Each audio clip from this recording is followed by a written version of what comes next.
Well, hi there guys, Mark here, and welcome today to a review on the Royal Enfield Scram. So stay tuned and I'll give you my thoughts on it.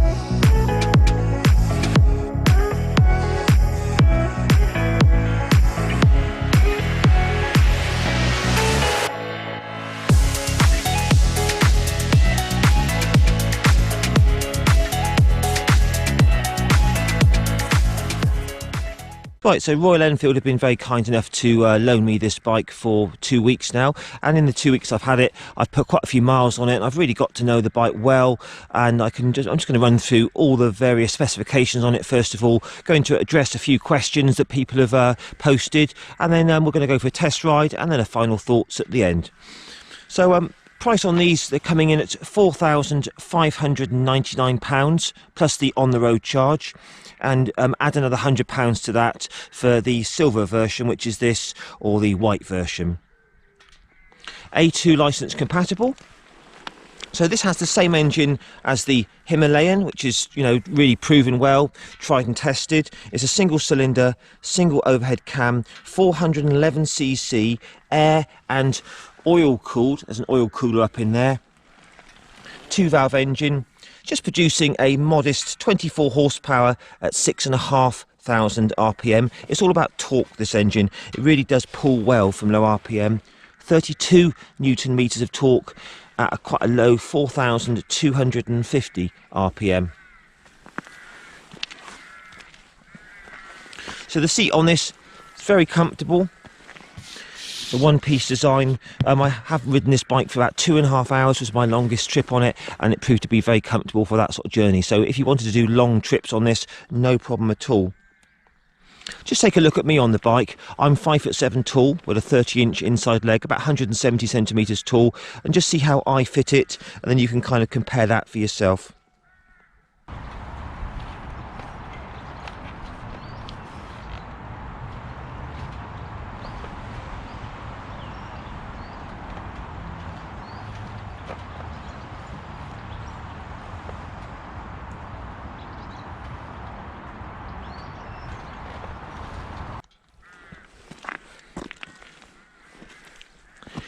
Fuel tank on this is 15 litres capacity. Royal Enfield are quoting 3.2 litres for 100 kilometres, which is around about 88 miles per gallon UK. I have filled it up a few times and very accurately worked out that it's around about 85 miles per gallon I'm getting from it. That's riding it at around about 60-70 miles an hour. So very economical, and I'm sure you could get a lot better than that.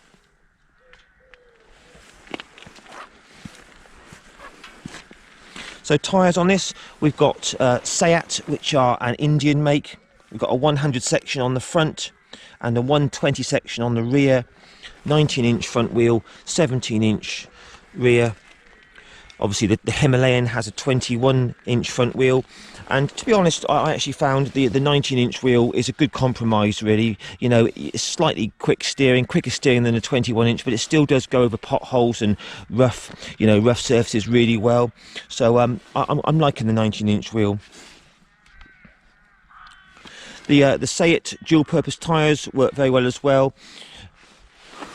Obviously this is a bike which is sort of pitched at sort of all types of riding, so you can do some light off-roading on this, tracks and trails, no problem whatsoever. So this bike's on about 1,400 miles now. It has been ridden through the winter. It's been taken good care of by Royal Enfield, and someone did ask, you know, what are the spokes like? Are they going rusty? Well, I'm pleased to tell you there's no rust at all on these spokes at all. So all in all, it's holding up very well for being used through the British winters. These are weighing in at 185 kilograms, and that's without fuel.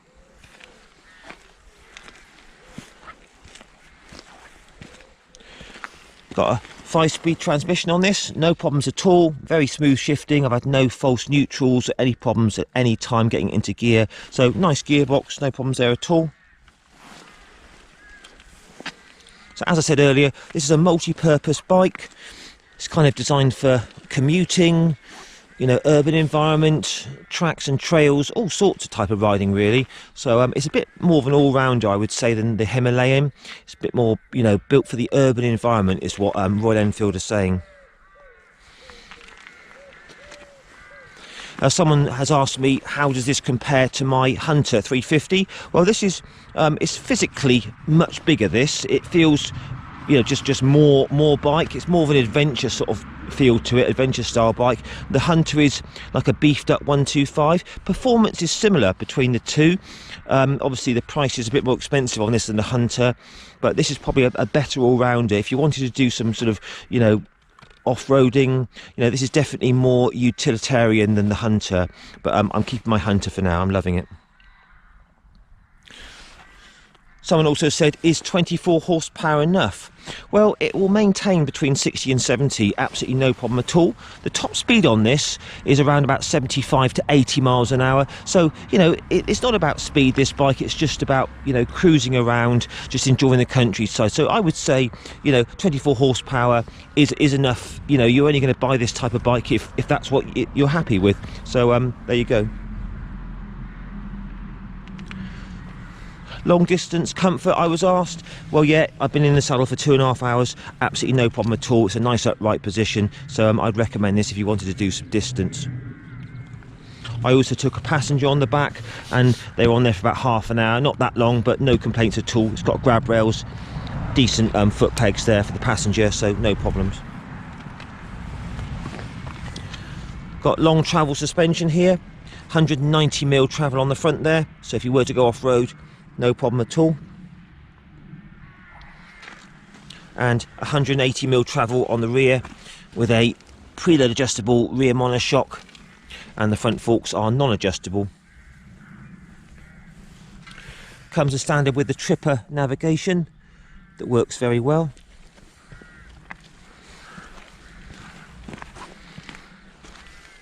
Brakes are more than adequate. Their make is Bibree, which means by Brembo, 2-piston sliding caliper on the front there and a single piston on the rear, providing adequate stopping power. Nothing amazing, but more than adequate for the job. Got 200mm of ground clearance there, and it also comes with a bash guard there, which is a nice touch.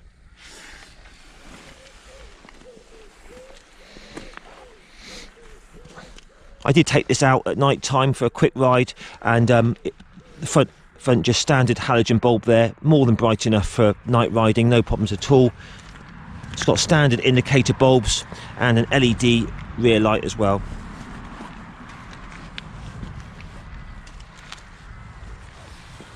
So these come in blue, red and yellow, and for another £100 you get the silver, which is this one, or the white one. They come with a 3-year warranty, which is nice as well.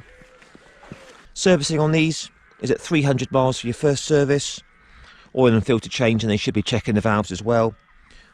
You've then got an interim service at 3,000 miles, it says in the book, and an oil and filter change, the main service is at 6,000 miles. If it was me, I'd probably be changing the oil and filter a bit sooner than 6,000 miles. So they are guys. Royal Enfield Scram 411. Let's go for a test ride. Okay, Royal Enfield Scram. Let's try this out. Right, so 795mm seat.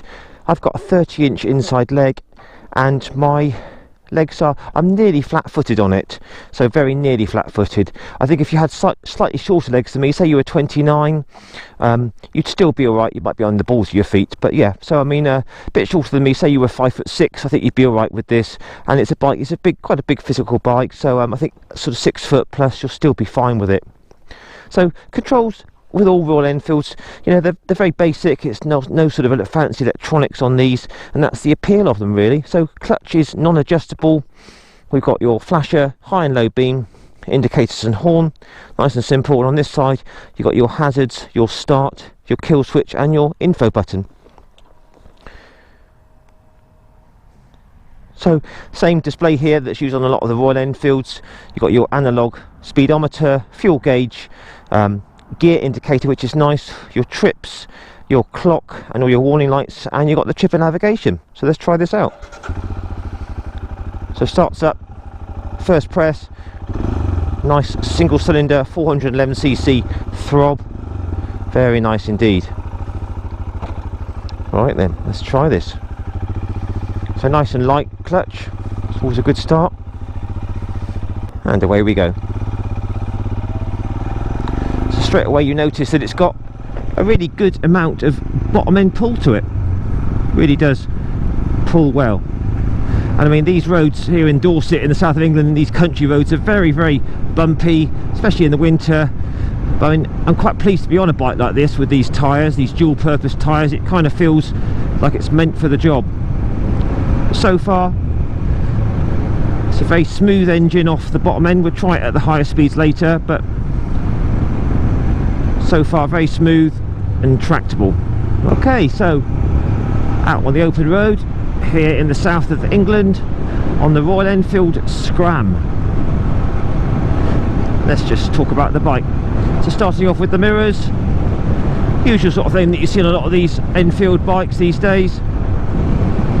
Pretty decent, quite a good view behind, seeing a little bit of my elbows, but all in all a good view behind. They're not vibrating, anything to worry about, even though it's a single cylinder, so pretty decent view behind, so they're fine. So I've got it into top gear at the moment, 5th gear. It's a very relaxed engine, it doesn't feel stressed. It's all about the torque with this engine. It may not be powerful, but it still chugs along very happily at around about 55-60 with no problem at all. Suspension is quite long travel on this, and it's soaking up all these bumps. It's a very nice quality ride actually. Non-adjustable front forks, preload adjustable on the rear, but it does provide a very nice compliant ride. So I do like the suspension on this. So while we've got nothing behind, we'll just quickly try the brakes out. We'll do front and rear together. Here we go, full brakes now. So as you can see, pretty decent, good stopping distance. So first gear, just going to wind it out now. Second, third.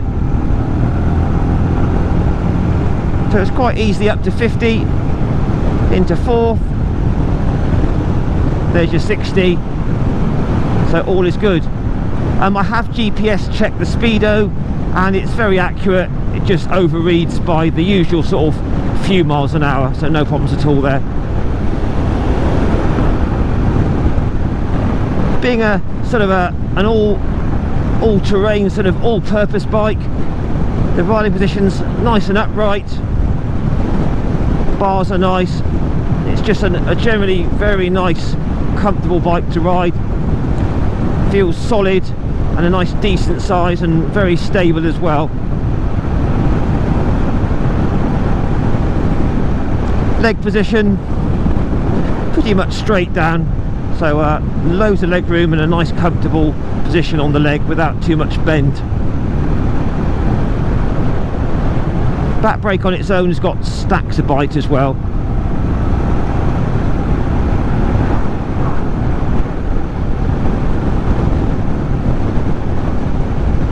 The display, it's very nice to look at, easy to see my speed, the time, the gears, fuel gauge, trip meter. It's all very clear and easy to read, so that's nice.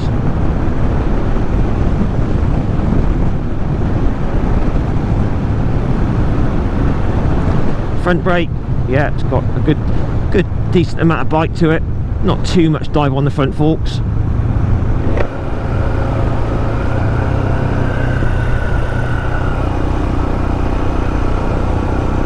Because the bike's quite high, you get a really good commanding view. And there's lots of leverage through the bars should you need to sort of stand up off-road or anything like that. Doesn't feel heavy, it's just a nice sort of weight really. Right, we're just going to come into town now, just do a bit of low speed riding on it, just see how it would handle low speed running. Just check that all important fueling. All the controls are very simple, same sort of thing that you see on so many of these bikes. It's almost like a generic sort of type of console on a lot of these bikes these days. Anyway, we're in third gear at the moment, 30 miles an hour, just purring along. I'm just feeling for any hunting or surging in that fuel injection, and there's nothing there at all, so it's very smooth running. That's absolutely fine. We're in third gear at the moment, 30, to see if it will take fourth. Yeah, fourth. No, it's happier in third really, but this is just pottering along, purring along very nicely, very happily at this sort of low speed. So again, if you had to do commuting, low speed running, off-road, that sort of thing, into second now, 20 miles an hour, and again absolutely fine. Okay, view behind me in the mirrors, all very clear at this speed.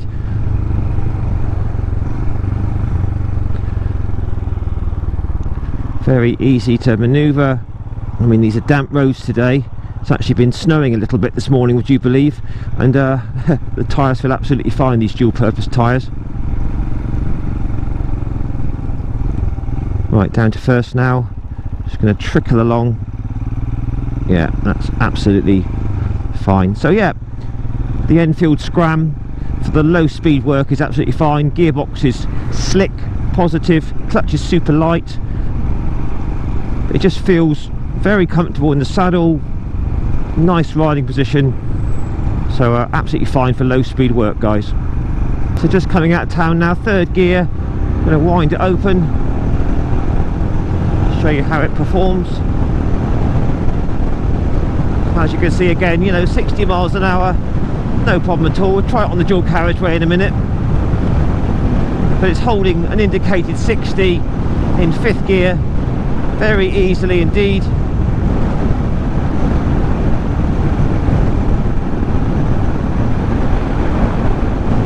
Feels nice and stable at this speed. I must admit, I do really enjoy the suspension on this bike. You can tell that it's sort of softly sprung with big travel. It kind of just floats over all the bumps. Right, just coming onto a dual carriageway now, just to show you how the Scram handles the higher speed. So third gear, just winding it out into fourth. There's your 60 miles an hour into fifth. So there we go, there's an indicated 70 miles an hour, and I've still got a bit of throttle left, so it will carry on to about an indicated 80 miles an hour or thereabouts.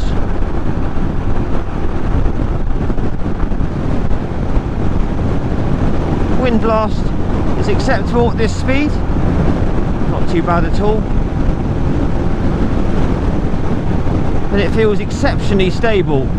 You know, it's not a super heavy bike, but it just feels very stable. It's really nice riding position, and a beautifully comfortable seat as well.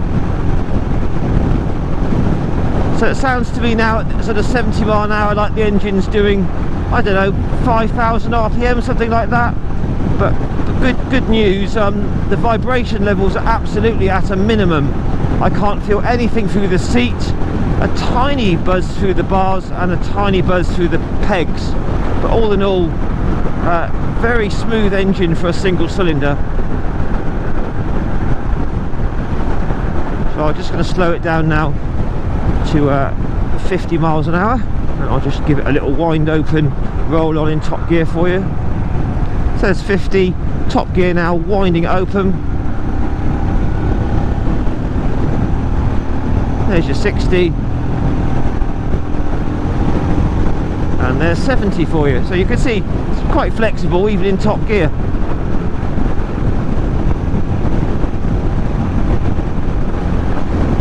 Still getting a decent view from the mirrors, so that's all good.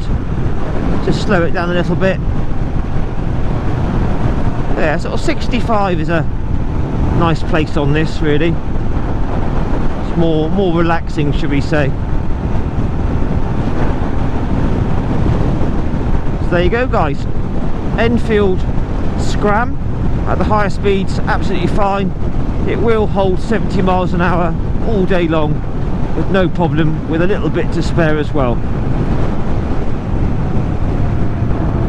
So at this 60 miles an hour, it doesn't have a rev counter, but it feels to me like it's only just literally chugging along at about 4,000 RPM.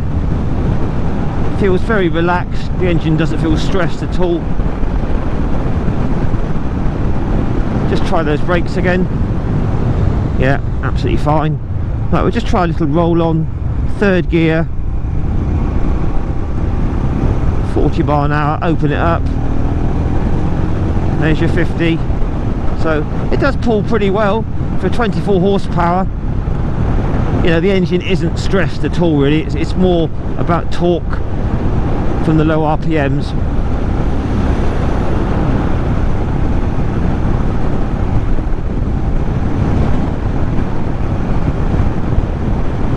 But no, this is a bike, really, it's more about this type of riding on country roads, just enjoying the scenery, maybe doing some light tracks and trails as well. Down to fourth gear, see how it pulls up this hill. Opening it up now, fourth gear. Here we go, it's actually accelerating up a hill now. There's your 60 mile an hour and it wants to keep going. Top speed, as I said earlier, around about 75-80 miles an hour on this. It's quite good fun actually to hustle around the bends. Steers really nicely.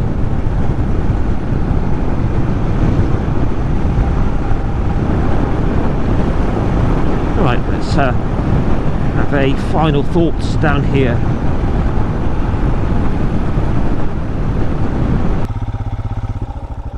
There we go. Right, very easily into neutral, easy into first, easy into neutral. So that's good. Just let you hear that sound.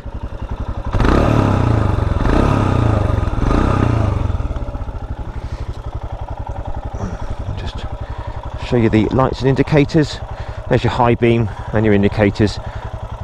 Nothing out of the ordinary, just basic halogen bulbs, but they do the job absolutely fine. There you are, guys. Royal Enfield Scram. What do you think about that? Post your comments down below.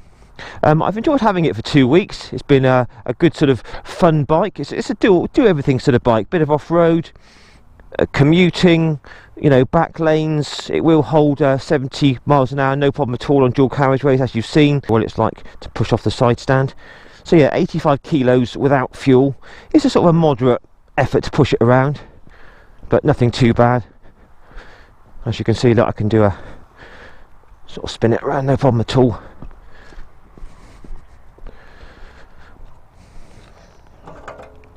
There you go. Looking around the bike, you know, they're built solid Royal Enfields. That's what I can say about them. There's not much sort of plastic or lightweight alloys. You know, they're weighty, good, sort of dependable, solid workhorses, really. But just looking around the bike, give you a final sort of look round. I found it to be very comfortable. Say 2.5 hours, no problem at all in the saddle for me.